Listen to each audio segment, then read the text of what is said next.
Humor is so subjective. I always think about, like, when I was a kid, or when I was a teenager rather, I was obsessed with Monty Python's Flying Circus. That was like my world. And my best friend thought that it was the stupidest program in the world.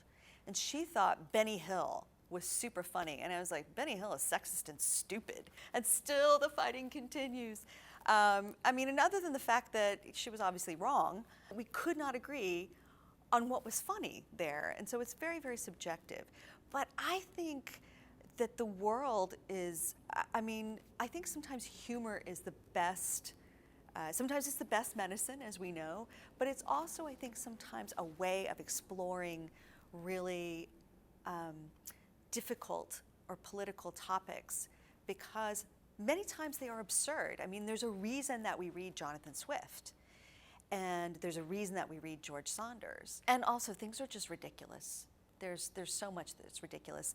One of the things that was such a joy about writing Beauty Queens was to be full-on absurdist. I mean, taking on boy bands and consumer culture.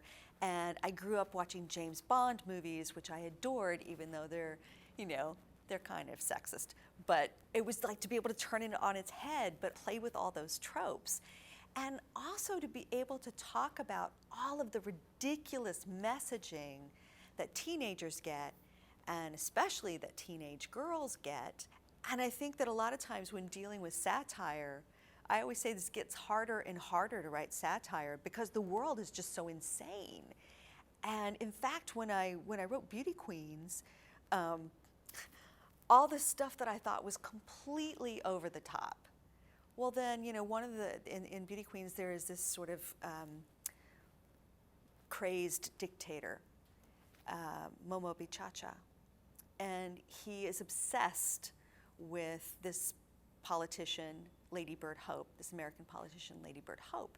And he has sort of blanketed his room with her pictures, like he's obsessed with her. And I thought, and at the time, as I was writing it, I was like, okay, man, this is like out there. But, well, then Gaddafi, when he was killed and they went into, you know, his palace, he was obsessed with Condoleezza Rice. And he had pictures of her everywhere. And I was like, truth is stranger than fiction. But I just think that humor is so important, and there's so many different kinds of humor. And it's just, I couldn't imagine like getting through the day without a laugh.